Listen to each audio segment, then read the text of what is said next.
hoş geldiniz.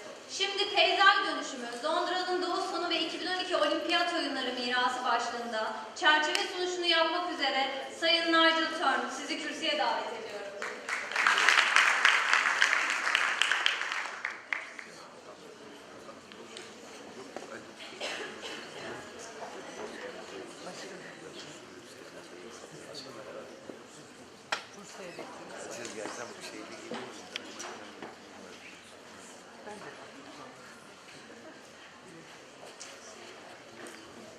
Merhaba.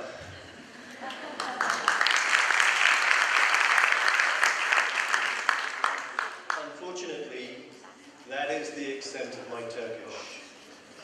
I hope that those amongst you in the audience who can understand a little English will at least get a flavour of what I have to tell you this morning. I apologise that I can't speak Turkish, and I apologise for perhaps my appalling English, but somewhere in between, hopefully over the next few days, you will, each of you, come and talk to me, ask me questions via a translator or whatever, but I would like to get to know you better.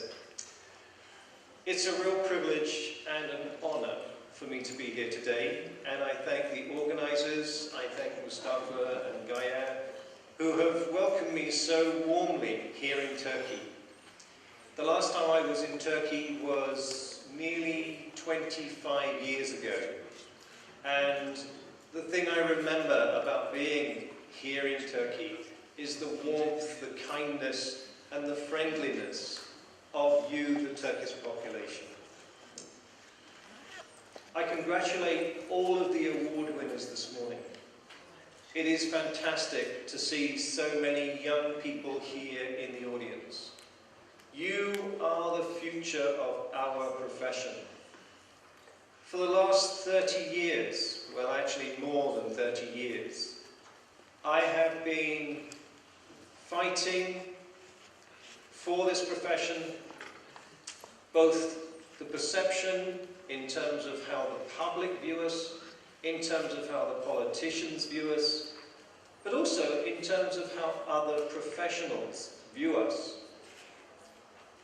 I find I am saying the same things that I was saying 30 years ago, but that doesn't mean that I have given up. It doesn't mean that I will give up, and probably until they put me in a little wooden box, I will be saying the same things, because I believe in this profession, and I hope that you, as you grow into it, will also believe in this profession. I think the title of this particular Congress, Landscape Transformation, is one of extreme importance.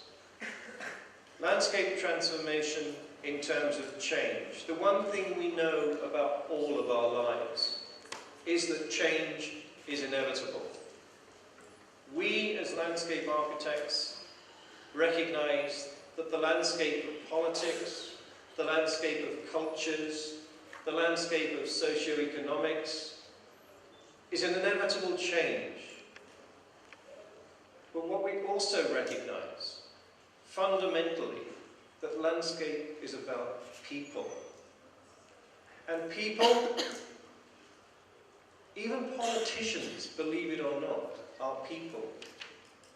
And unless we stop being quite so politically naive and recognize that we have to challenge the politicians, just as you have had to do so intensely over the past few months, to make sure that landscape and landscape architecture remains high on the agenda.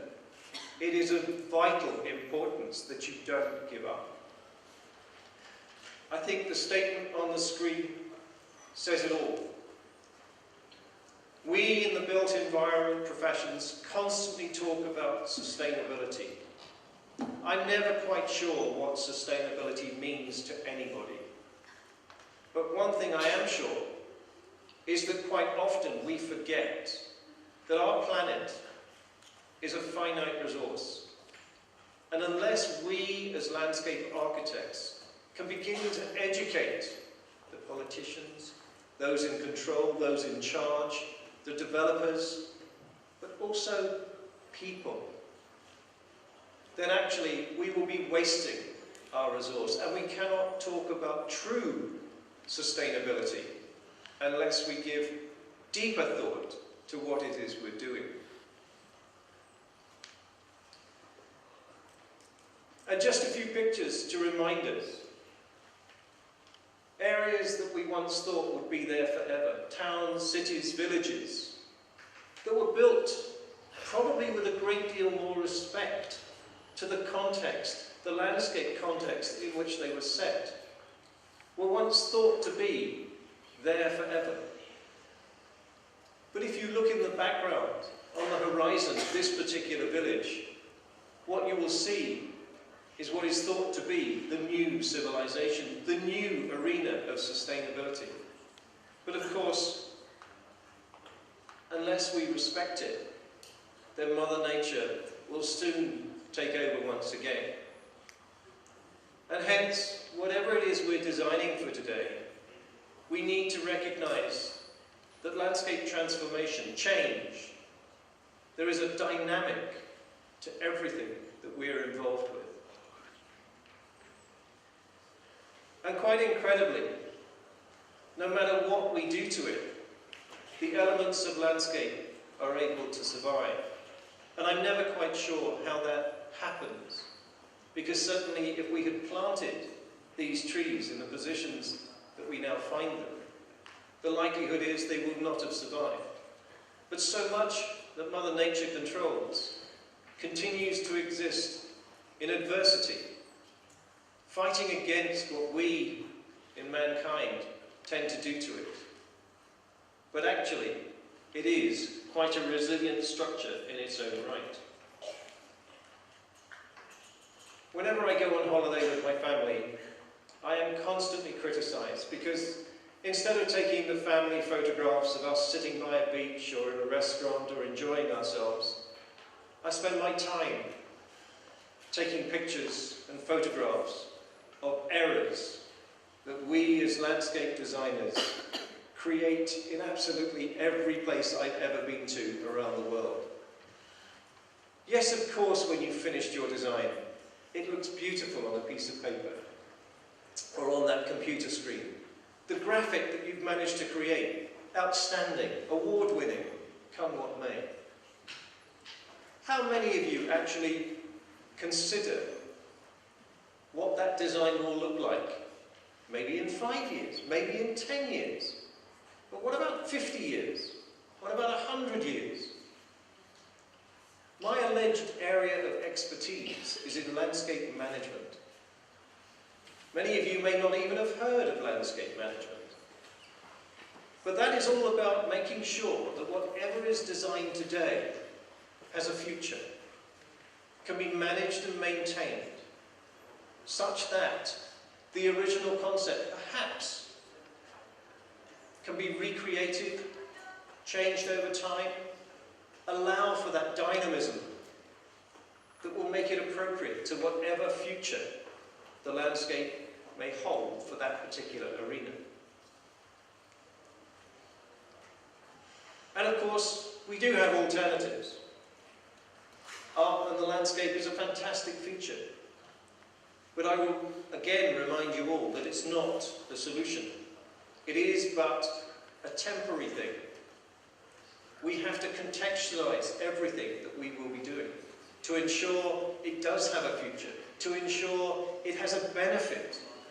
Our race to become an urban population scares the life out of me. We have some sort of weird pride in the fact that 50% of our population now lives in an urban environment, and the fact that come 2050 it will be 75%. That scares the life out of me, because we can't cope with that.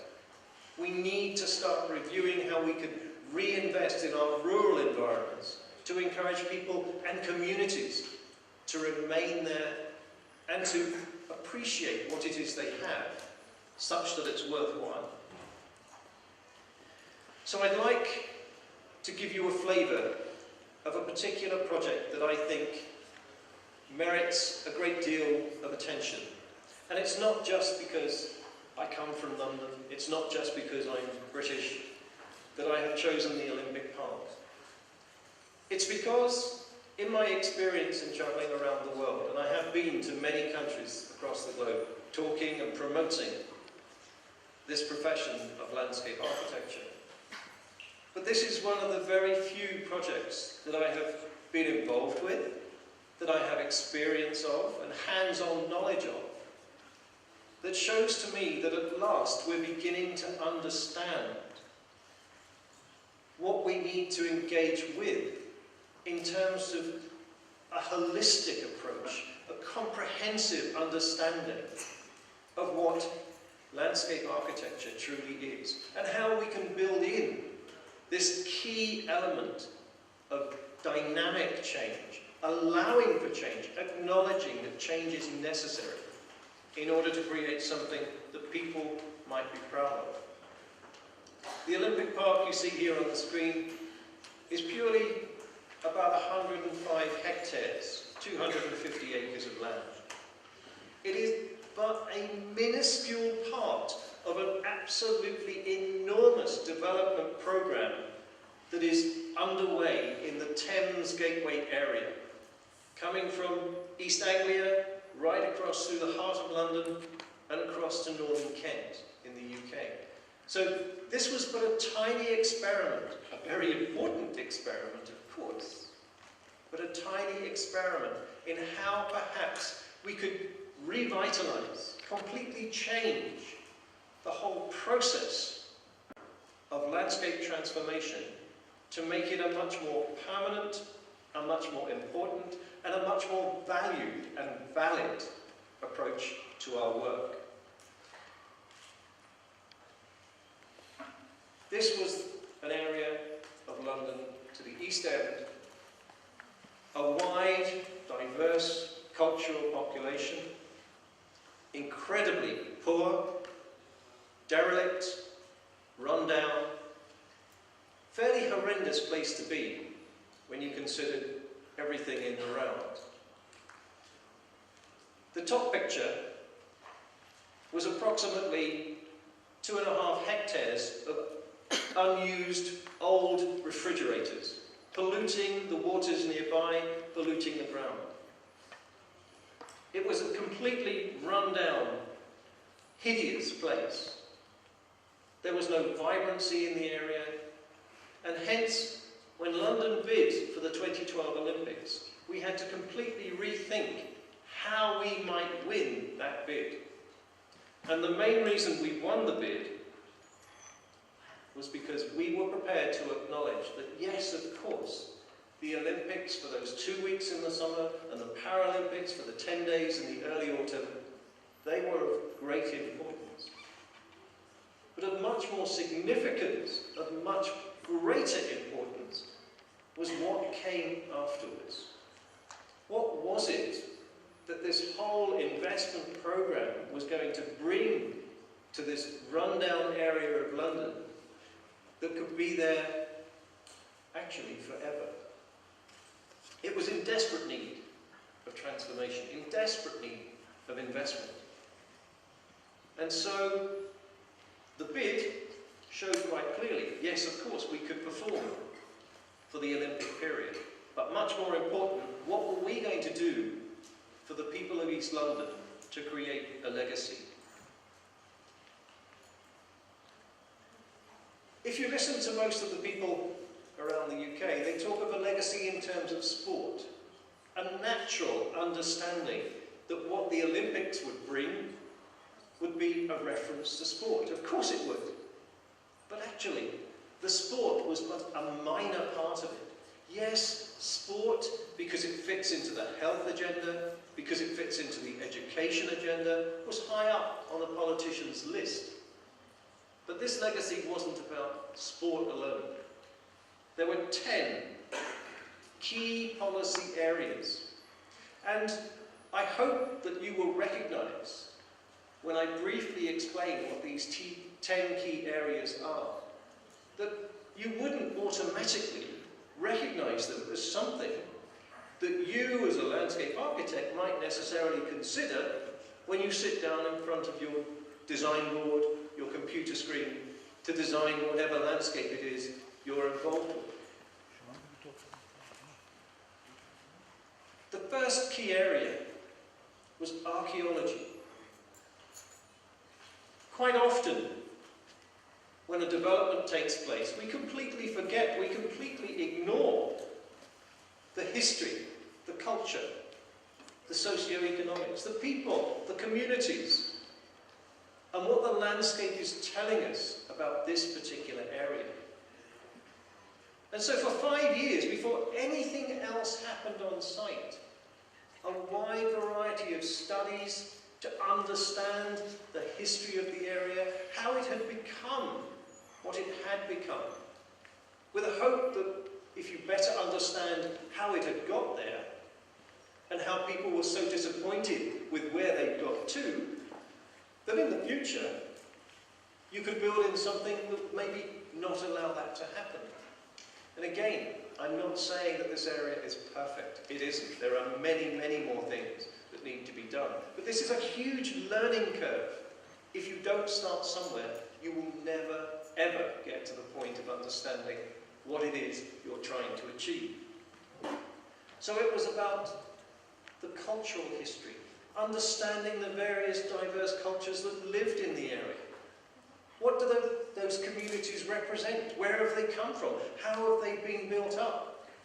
How have they become established?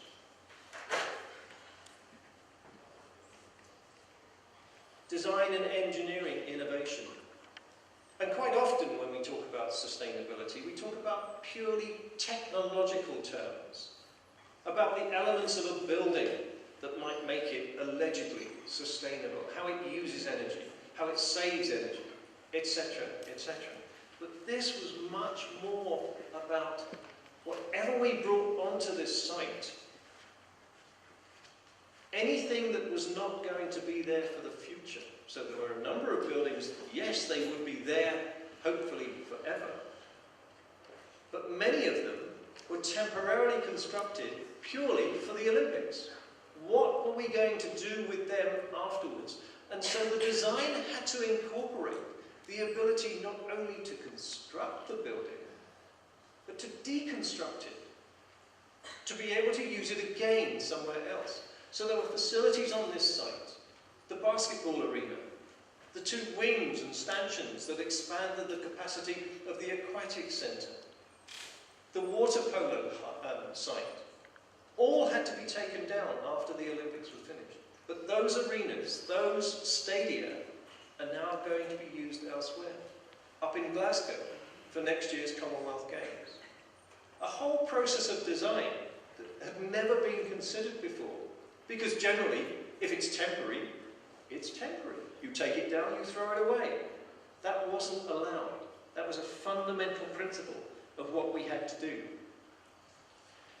Cleaning up the canals, the rivers and canals that run up through the whole Olympic site were desperate.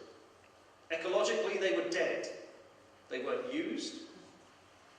And this time around, we had to do something about them to make them a valuable biodiversity and wildlife habitat. But a core, a key element to the whole development. Equality and inclusion. As I've said, the East End of London has a vast, diverse cultural range of communities and individuals.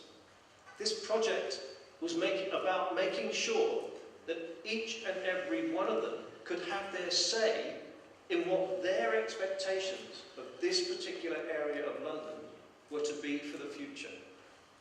Now, of course, you can't be all things to all people, but what you can try to do is at least acknowledge what those people want to have where they are going to live in the future.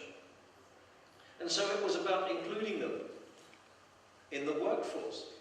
They were able to take part ownership of this site by being included in the whole project, the construction, the maintenance, the ongoing development.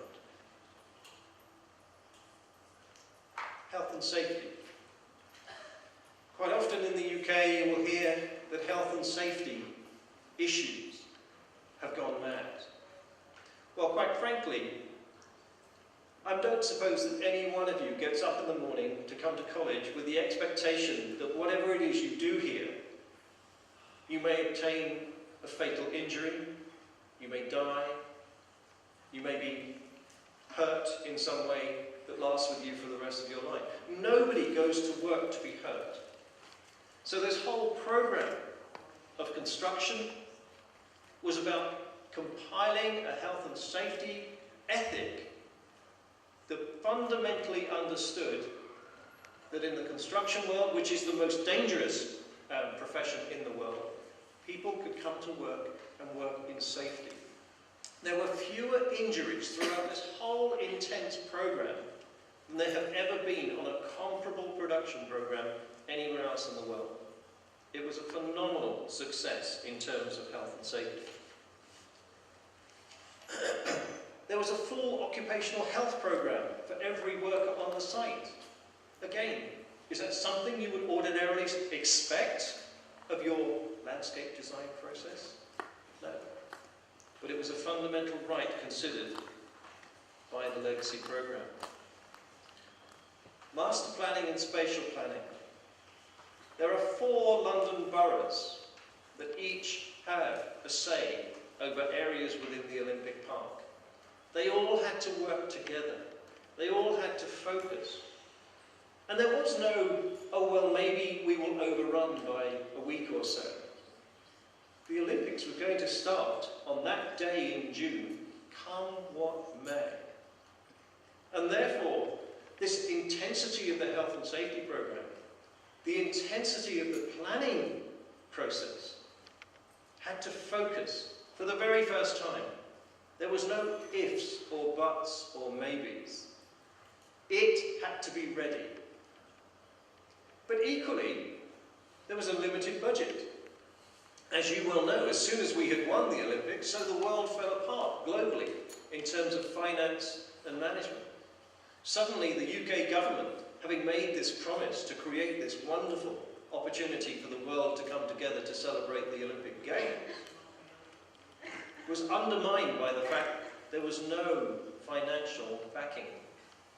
And so we had to review how we programmed, both in terms of the master plan and everything else, such that we finalized it so early in the development that the money could be ring-fenced and secured, obtaining all of those contractors, suppliers, materials, in order that we knew up front where the budgets would sit and how it could be implemented over the program of the forthcoming years.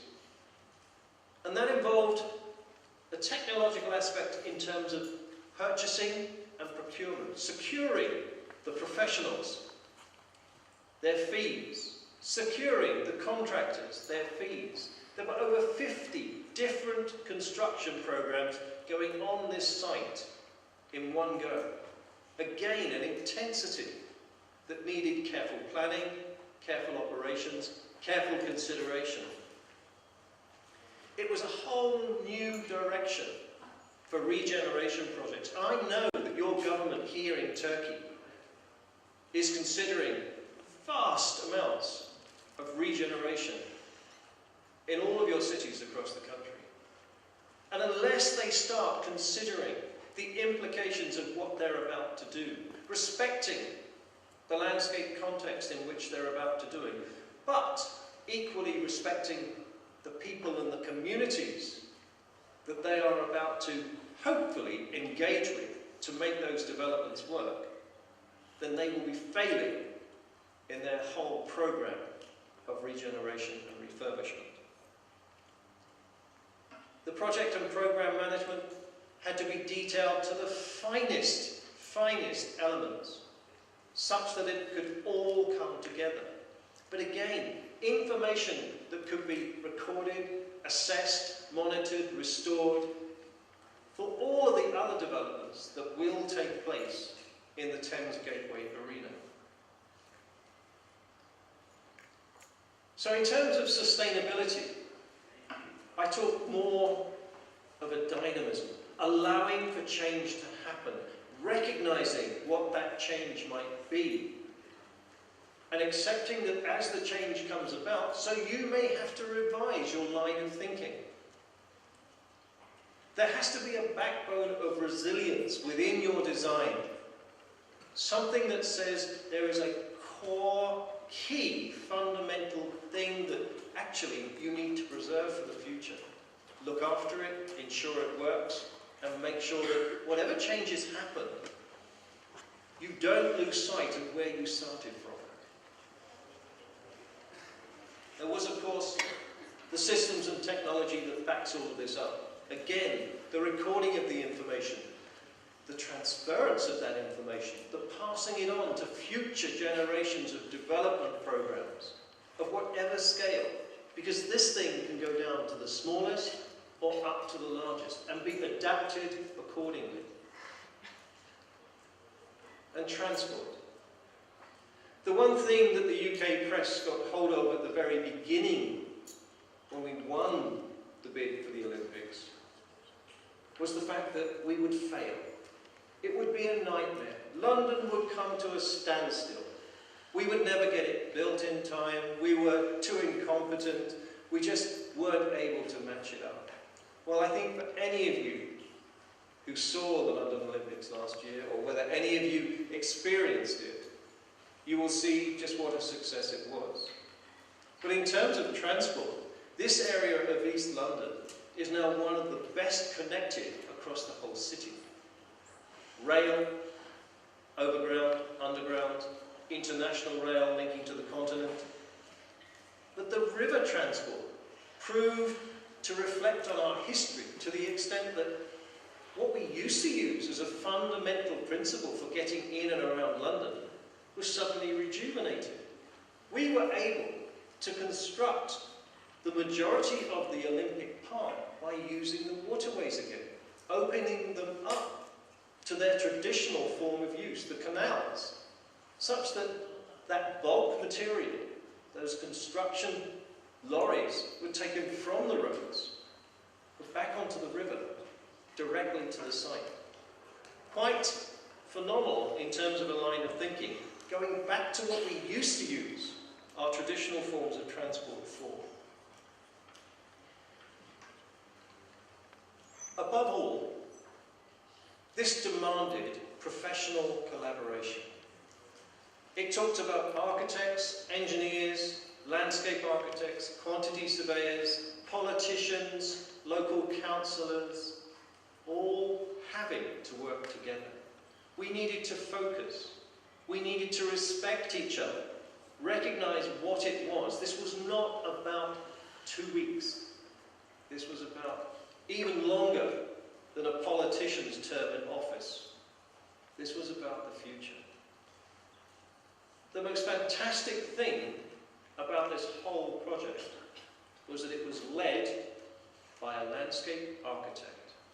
One of the greatest successes and most proud moments of my life was to be able to reflect on the fact that this project came about because it was master planned by one of you, one of us, a landscape architect. A phenomenal feat and a miraculous success that continues. Needless to say, immediately after the Games, the whole thing was closed off, shut down. But that's because the transformation for the future had to start taking place. There were many things that had to be removed, I've already said. Certain arenas taken down, reused elsewhere. The northern part of the park is now open. Reopened, but still a long way to go. The southern part of the park will be open in spring of next year. However, all of that capital investment, all of that money up front, would have been a complete and utter waste of time unless we can foresee an ongoing stream of revenue funding, investment in the future to ensure that what is there now can be maintained, managed, adopted for the future, allowing for a dynamic, that appreciates what the local communities, what the local people want in the future. You need to invest in training, in skills, not only for the professionals, but the professionals working with the contractors, working with those people on the ground who are actually doing the work. You, as landscape architects, need to understand what it is they do and how it is they do it. How are you going to find that out? No, you don't need additional training. What you need to do is talk to them, communication, find out, understand, get engaged. But it's all about engaging a comprehensive professional team. The biggest problem I have found with being a landscape architect is the assumption, the ignorance of all of those things I've just talked about, but the assumption that you come in purely to add the trees, the shrubs, the green bits. And we don't need to talk to you until the project's nearly finished. It's all built, done, dusted. How wrong can they be? I've just said this whole project was master planned by a landscape architect. Unless we are at the table at the beginning when those first thoughts are there, and this is a reminder for your government here in Turkey, unless they're talking to the right professionals, unless they understand what you can do on their behalf, then anything they may attempt to do in the future will be totally and utterly wasted, because they won't have had the benefit of your advice, your knowledge, your skills, your expertise, and your understanding, not only of the landscape, but of the communities and the people involved with it. And thereafter, it's not finished. You need to continue monitoring, assessing, reviewing, and adapting. Again, we talk about that transformation, that change, a dynamic you need to continue. So, however much money you may put in up front, we will all expect to see some return on our investment. You won't get that return unless you use the right people, doing the right things at the right time.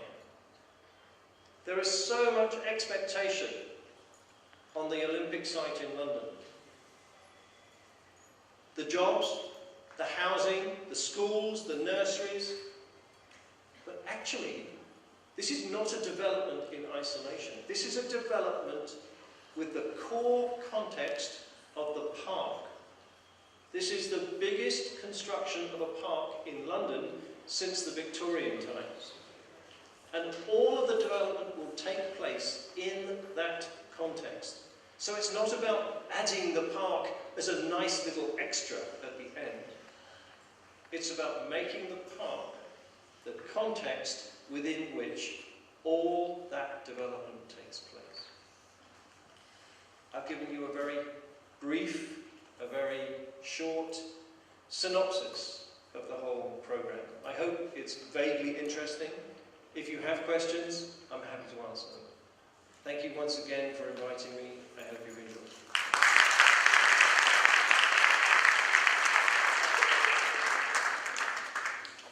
İFLA Avrupa Başkanı ve aynı zamanda Avrupa Onur Üyesi Sayın Nigel THOURNE teşekkür ediyoruz. Ve TMMOB Peyzaj Mimarları Odası'nın İFLA'ya üyeliğinde bizlere vermiş olduğu destekten dolayı bir teşekkür plaketimiz var. Plaketimizi sunmak üzere